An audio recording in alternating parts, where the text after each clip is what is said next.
నెలలు నిండకుండా డెలివరీ అని చాలా భయపడ్డాం. వెంటనే హాస్పిటల్‌కైతే వచ్చేసాం. మళ్ళా స్కానింగ్‌కైతే వెళ్ళాలనమాట. ఈరోజు సండే కాబట్టి డాక్టర్లు గూడా లేరు. మాకైతే ఏం అర్థం కావట్లేదు. ఎందుకంటే నెలలు నిండకుండా డెలివరీ అయితే పిల్లలతో ఎంత ప్రాబ్లమ్ అయితదో, ఎన్ని హెల్త్ ఇష్యూస్ వస్తాయో అసలు మేము ఎక్స్‌పెక్ట్ చేయలేదు. ఈ టైంలో డెలివరీ ఏంట్రా దేవుడా అని చాలా టెన్షన్ పడ్డాము. వెంటనే హాస్పిటల్‌కైతే వచ్చేసాము. ఇంటికైతే వస్తున్నాము. వచ్చేసినాము కూడా. దారిలో అయితే వీడియో తీయడం అయితే కుదరలేదు, చాలా ఇబ్బంది అయింది. మనం అనుకునేది ఒకటి, కాకపోతే మాకు డాక్టర్ ముందుగానే చెప్పినారనమాట. దాని ప్రకారమే మాకు కొంచెం టెన్షన్గానే ఉండింది. ఫస్ట్ ప్రెగ్నెన్సీ అప్పుడు కూడా ఏం చెప్పినారంటే 7 months నుంచి ఎప్పుడైనా డెలివరీ కావచ్చు అని చెప్పినారు. ఇప్పుడు కొద్దిగా ఇబ్బంది అయితే అయింది. ఫస్ట్ డెలివరీ అప్పుడు కూడా చెప్పినారనమాట 7 months నుంచి ఎప్పుడైనా డెలివరీ కావచ్చు అని చెప్పినారు. అప్పుడు కొంచెం టెన్షన్ అయితే పడ్డాం, ఎందుకంటే నెలలు నిండకుండా ఎట్లా అని. 7 monthsలో సేమ్ అప్పుడు ఇట్లనే ఇబ్బంది అయితే అయింది. ఇప్పుడు కూడా పోయినాము. అందులో ఈరోజు సండే. ఆ సండే దాని ప్రాబ్లం ఏం చూపించిందంటే, సండే రోజు డాక్టర్లు ఉండరు, మధ్యాహ్నం నుంచి అయితే ఉండరు. మాకు 3:30కి అట్లయితే ఇబ్బంది అయింది కాబట్టి మేమైతే వెళ్ళిపోయినాము. లేరు అక్కడ. నర్సెస్ అయితే చూసుకున్నారు, డాక్టర్లకు అయితే ఫోన్ చేసినారు. స్కానింగ్ సెంటర్కి పోతే వాళ్ళు లేరు. మళ్ళీ మెడిసిన్ అయితే తీసుకొని అయితే ఇంటికైతే వచ్చేసినాము. అంటే మూమెంట్స్ ఎట్లున్నాయి అవన్నీ అయితే అడిగినారనమాట. మూమెంట్స్ అయితే అంత బాగానే ఉన్నాయని చెప్పింది. కాకపోతే వాళ్ళ ప్రాబ్లమ్స్ వాళ్ళకి తెలుస్తాయి కాబట్టి నేను మెయిన్గా ఈ ప్రాబ్లం ఏని నేను మెన్షన్ చేయట్లేదు, ఎందుకంటే నేను చెప్పకూడదు కాబట్టి నేను చెప్పట్లేదు అనమాట. ఎందుకంటే అవి డాక్టర్లు పేషెంట్లు మాట్లాడుకునేటివి కాబట్టి నేను ఈ వీడియో చెప్పదలుచుకోలేదు, అందుకోసమే చెప్పట్లేదు. అయితే ఏం చెప్పినారంటే మూమెంట్స్ అంతా బాగానే ఉంది అని చెప్తే ఎనీ టైం ఏమైనా ఇబ్బంది అయితే వెంటనే హాస్పిటల్కి వచ్చేయండి, కాకపోతే ఎలాంటి ప్రాబ్లం అయితే లేదు అని చెప్పినారు. కాకపోతే మాకు ఇక అందుకే డెలివరీ డేట్ ఎప్పుడు అంటే మాత్రం నేను డెలివరీ డేట్ అందుకోసమే చెప్పలేదు. ఎందుకనంటే పలానా డేట్ ఫిక్స్ అని ఫస్ట్ సారి కూడా చెప్పలేదు. మనకు చెప్పినారా చిన్న ఫస్ట్ సారి కూడా చెప్పలేదు. ఎందుకంటే వీళ్ళకి చెప్పలేరంట. ఎందుకంటే ఎప్పుడైనా డెలివరీ కావచ్చు, 7 months నుంచి ఎప్పుడైనా డెలివరీ కావచ్చు అనమాట. అందులో ఫుడ్ బాగా తీసుకోవాలి, మెంటల్ టెన్షన్ ఉండకూడదు కాబట్టి. ఈరోజు అయితే చాలా టెన్షన్ పడ్డాము. నేను ఏంటంటే చికెన్ చేసిన ఇంకా తిందామని అనుకుంటున్నాం, పిల్లలకు పెట్టి మేము తిందామని అనుకుంటున్నాము. లేచింది ఇట్లా నాకు ఇబ్బంది అవుతుంది అనగానే వెంటనే ఇక నేను ఇంకా స్నానం కూడా చేయలేదు, బట్టలు వేసుకున్నా అంతే. బట్టలు వేసుకున్నా, మొహం కడుక్కున్నా. ఇప్పుడు మొహం కడుక్కున్నట్టు కూడా లేదు. తను కూడా అంతే. ఇంకొకటి ఏంటంటే తను చూడండి ఎట్లొచ్చింది హాస్పిటల్కి, చెవులకి కమ్మలు కూడా లేవు. అదో నేను ఎప్పుడు చూసినా అంటే హాస్పిటల్ నుంచి రిటర్న్లో వస్తుంటే చూసిన, అంత కంగారు ఉందన్నమాట. నాకైతే చాలా బాధ అవుతుంది. ఏంది దేవుడా మళ్ళీ ఇప్పుడు ఇబ్బంది అయితే మళ్ళీ హాస్పిటల్లో ఏంది ఇది, మాకు చాలా కష్టమైంది. అప్పుడంటే మేము ముగ్గురమే చూసుకున్నాం, ఏ ప్రాబ్లం అయినా ఏదైనా. కానీ ఇప్పుడు మా ముగ్గురికి వీళ్ళిద్దరు ఉన్నారు, హెలెన్ హెతాన్స్ ఉన్నారు. వాళ్ళని ఎట్లా చూసుకుంటే హాస్పిటల్లో ఉంటాము, ఇట్లా నెలలు నిండకుండా ఎట్లా అని బాధ అయింది. మా అన్ననైతే అడిగిపోయినా నేను, ఏం కాదని చెప్పినాడు. ఎప్పుడైనా నేను మా అన్నను అడుగుతా, ఏం కాదు కదా అంటే వాడు ఒక్కటే చెప్తాడు, ప్రాబ్లం అవుతుందని మాత్రం చెప్పడు. ఏం కాదు అబ్బి అని చెప్తాడు. ఎందుకంటే మనకు ధైర్యం ఇచ్చేటోళ్ళతో మాట్లాడితే మనకి ఇంకా బాగా ధైర్యం వస్తుంది అనమాట. వాడు అదే చెప్తాడు, ఏం కాదని చెప్పినాడు. అయినా కూడా నాకు భయమైంది. నేను అంటే అది హ్యాపీనెస్ డెలివరీ, కానీ నెలలు నిండకుండా అయితే మనకు కొంచెం ఇబ్బందే కదా.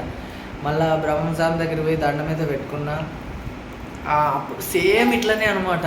అప్పుడు ఇట్లనే ఫస్ట్ వెళ్ళిన తర్వాత మళ్ళీ కరెక్ట్ 1 month గడిచినా. అబ్బా ఏంది దేవుడా నెలలు నిండకుండా అని బాధపడుకుంటా బండి మీద ఎక్కి ఏడ్చుకుంటూనే పోయినా నేను. నెలలు నిండకుండా ఉంటే ఇబ్బంది అవుతుంది కదా అని. కరెక్ట్ 1 month అనమాట. అప్పుడు కూడా నాకు భయం అయింది, కానీ ఇంకా ఏం లేదు, డెలివరీ చేయాల్సిందే అనమాట. అప్పుడు మన చేతిలో ఏం లేదని చెప్పినారు. ఒకటే, ఎవరైనా సరే పాప అయినా బాబు అయినా ఇద్దరు ఆరోగ్యంగా ఉండాలి, అంతా బాగుండాలి అనుకున్నాను. ఇప్పుడు కూడా అంతే అనుకున్నాను. ఎవరైనా పర్వాలేదు నాకు, కాకపోతే ఎవరు పుట్టినా సంతోషమే, కానీ ఆరోగ్యంగా ఉండాలా, ఎలాంటి ఇబ్బంది ఉండద్దు. నెలలు నిండకుండా పుడితే బాధ అవుతుంది. ఎందుకంటే వాళ్ళు హెల్త్ సరిగ్గా ఉండదు, హాస్పిటల్లో పెట్టుకొని ఉండాలని. అది నాకు ఒక్కటే అది బాధ. ఆ లత ఏం చెప్పిందంటే పోయేటప్పుడు కూడా ఒకవేళ వాళ్ళు వస్తే మనకు సంతోషమే, కానీ ఇప్పుడు వీళ్ళని చూసుకోలేము, వాళ్ళని పెట్టుకొని హాస్పిటల్లో ఉండలేము కదా. అంటే అట్లేం జరగదని అట్లేం మామ అని చెప్పిన. ఎందుకంటే వాడిని నేను ఎప్పుడైనా అడుగుతానే ఉంటాను, ఏం కాదు తెచ్చిన ఏదైనా టెన్షన్ అయినా బాధ అయినా, నా హెల్త్ బాగాలేకపోయినా, లతదైనా పిల్లలదైనా నేను అడుగుతా, ఏం కాదు కదా అని. వాడు ఒక్కటే చెప్తాడు, ఏం కాదు అని చెప్తాడు. అదొక నాకు నమ్మకం అన్నమాట. అది నాకు బాధ అవుతుంది. హాస్పిటల్లో కూడా చాలాసేపు ఉన్నాము, కాకపోతే ఏంటంటే ఆడ నాకు వీడియో తీయడానికి అంత షోరింగ్ అవుతుంది. ఇక వచ్చే ముందు నేను ఒక చిన్న క్లిప్పింగ్ అయితే తీసిన. నేను ఇంటికి వచ్చే వరకు చిన్న పిల్లలకు తినిపించేసినాడు. నేను వచ్చిన తర్వాత అంటే లత చికెన్ చేయగానే తనకి పెట్టేస్తాను, ఎందుకంటే ముందు తను తినేయాలి, ఎందుకంటే లోపల ఉన్న వాళ్ళకి ఆకలి అవుతూ ఉంటుంది కాబట్టి. 3-3:30 దాకా మేము ఉన్నాం, ఎందుకంటే తను పడుకుంది కాబట్టి. పిల్లలు కొంచెం మధ్య మధ్యలో ఏదో ఒకటి తినిపిస్తూనే ఉంటాం కాబట్టి వాళ్ళకి కొంచెం లేట్గానే ఫుడ్ తినిపిస్తూ ఉంటాం, ఎందుకంటే ఫ్రూట్స్ వాళ్ళకి ఏదైనా సలాడ్స్ లాంటివి కొంచెం డిఫరెంట్గా చేసి పెడతా ఉంటాం కాబట్టి అన్నమే తినిపించాలని ఏం లేదు, కొంచెం హెల్తీ ఫుడ్డే తినిపిస్తూ ఉంటాం యాపిల్ తోటి అట్లా ఇట్లా. అందుకోసం వాళ్ళు 3 వరకైనా ఆగుతారు, ఎందుకంటే కడుపు ఎప్పుడు నిండుగా ఉంటుంది కాబట్టి. ఇక మాకు తిందామనుకునేలోపు ఇట్లా అయింది అది. అంటే ఇప్పుడు కూడా నేను ఏం చెప్తున్నా అంటే ఇప్పుడు ఎనీ టైం హాస్పిటల్కి రమ్మన్నారు ఒకటి. ఒకవేళ ఈరోజు అంతా బాగుందనుకోండి, రేపు ఖచ్చితంగా హాస్పిటల్కి రమ్మని చెప్పినారు, స్కానింగ్ తీయాలని చెప్పినారు. అది కొంచెం భయం అవుతుంది, ఎందుకంటే ఏం ప్రాబ్లం ఏమి ఉండదు దేవుని దయ వల్ల. పసిబిడ్డలకి ఎట్లాంటి ఇబ్బంది ఏం చేయడు దేవుడు. నేనేమనుకుంటున్నా అంటే నెలలు నిండకుండా ఉంటే అదొక పెద్ద ఇబ్బంది కదా, సేమ్ మంత్ కదా చిన్న. ఒక 15 days అప్పుడు ఎక్కువ, ఇప్పుడు 15 days తక్కువ. కాకపోతే అందరూ అనుకుంటారు మొన్ననే సీమంతం అయిపోయింది కదా అంటే డైలీ అప్డేట్ ఉండదు వీడియో. ఈరోజు సీమంతం చేసి రేపే పెట్టాము, సీమంతం జరిగిన 15 days కదా వీడియోస్ పెట్టింది మనం.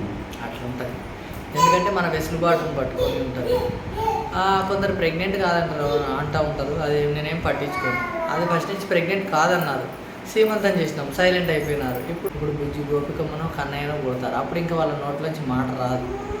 నేను అనుకునేది ఒకటే, ఎంతమందిని ఏమన్నా అనుకోండి, మన ఇంట్లో జరిగేది మన ఇంట్లో జరుగుతూనే ఉంటుంది. అది ఎప్పుడు ఏడుస్తావంటే అట్లా ప్రాబ్లమ్స్ వస్తూనే ఉంటాయి. ఇప్పుడు మళ్ళీ హాస్పిటల్ ఎవరు చూసుకోవడానికి ఉంటారు. ఇంకొకటి ఏంటంటే అప్పుడన్నా తెలివిగా డెలివరీ బ్యాగ్స్ రెడీ చేసుకున్నాం కదా, ఇప్పుడు డెలివరీ బ్యాగ్ లేదు, ఏం లేదు. ఇంకా కొంచెం ప్రాబ్లంగానే ఉంది, ఇంకా తొందరగా డెలివరీ బ్యాగ్ రెడీ చేసుకోవాలన్నమాట. ఎందుకంటే 7th month నుంచి మనకు చెప్తారు డాక్టర్లు, కాబట్టి మనం డెలివరీ బ్యాగ్ అయితే రెడీ చేసుకోవాలి. కొంచెం ఎనీ టైం అన్నట్టు కొంచెం జాగ్రత్తగా ఉండాలి. వీటికి ఏంటంటే సిజరిన్ అయిన వాళ్ళకి పెయిన్స్ రావంట. ఫస్ట్ సారి కూడా పెయిన్స్ ఏం రాలే కదబ్బా, పొట్ట టైట్గా అయిపోయింది. ఇప్పుడు ఇంకొక చిన్న ప్రాబ్లం అనమాట, అది లేడీస్కే తెలుస్తుంది, లేడీస్కి డాక్టర్లే షేర్ చేసుకోగలుగుతారు. అది అట్లా సిట్టింగ్ పొజిషన్లో కూర్చుంటే పొట్టేదంటే అది పొట్ట ఏం నెత్తిలో వేసుకునేది కనిపించేది కాదు. సిట్టింగ్ పొజిషన్లో కూర్చున్నప్పుడు ఎట్లా కనిపిస్తుంది. ఇంకొకటి ఏంటంటే మొన్న లత కింద పడిపోయినప్పుడు నేను ఎత్తుకొని పోతానులే పొట్ట కనిపిస్తలేదని అంటారు. ఎత్తుకొని పోతే పొట్ట కనిపిస్తుందా? ఇంకోటి ఏంటంటే ఎత్తుకొని పోయేటప్పుడు వీడియో ఎట్లా తీసినావా అని అన్నారు. నేను మెన్షన్ చేసి మరీ చెప్పిన, మొర్రో మేము ఫ్లిప్కార్ట్ది రివ్యూ చేస్తలేమా, అప్పుడు కెమెరా అంతా సెట్ చేసిన పైన కింద పిల్లలు ఉన్నారు కదా, రివ్యూ కోసము కెమెరా అంతా సెట్ చేసినాము. రూమ్లో పోయి అవి తీసుకొని వచ్చినప్పుడు కళ్ళు తిరిగి పడిపోయింది, అట్లా ఎత్తుకొని వచ్చిన. లేకపోతే ఇంకొక గంట సేపు ఆడనే పొడిగించకపోదునా నేను హాస్పిటల్లో పోయిన వీడియో ఎందుకు పెడతాం వల్ల పెడతా.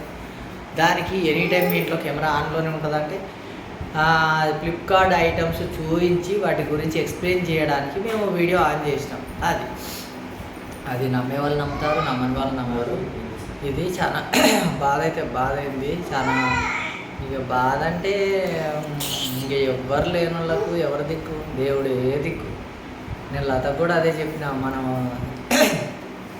మన శాయశక్తిలో మనం పోరాడదామబ్బా, మన శాయశక్తిలో మనం చేద్దాము, తర్వాత దేవుడే చూసుకుంటాడు అని చెప్పిన.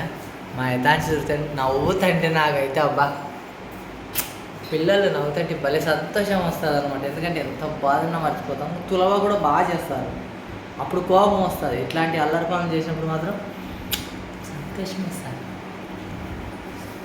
అట్లా ఇప్పుడు స్నానం చేయాలి, కొంచెం మా హడావిడిలో పడి స్నానం చేయాలి. స్నానాలు గినాలు ఏం లేవు. ఈరోజు సండే బాగా హ్యాపీగా ఏదైనా సినిమా పెట్టుకొని చూద్దాము, యూట్యూబ్లో హ్యాపీగా ఉందామని అనుకున్నాము. అందుకోసమే నేను కొంచెం డిఫరెంట్గా చికెన్ కూడా చేసిన, బాగుంది చికెన్. కాకపోతే అట్లా ఇబ్బంది అయింది. వద్దురా నేను సిట్టింగ్లో కూర్చోకబ్బా, ఒరిగి గోడకు బేస్ తీసుకొని కూర్చోవాలి, సపోర్ట్ తీసుకొని. అట్టనే కూర్చున్నా కాదు, అసలు ఏం పని చేయొద్దని చెప్పినారు. బాగా బెడ్ రెస్ట్ తీసుకోమని చెప్పినారు. ఏమన్నా పాస్ వస్తున్నాడా, ఏమన్నా వెయిట్లు ఏమన్నా ఎత్తుతుందా అంటే వెయిట్ లేవు, ఏం లేకపోతే నేను పాస్ వచ్చినాడు. ఫోన్ చేసుకో.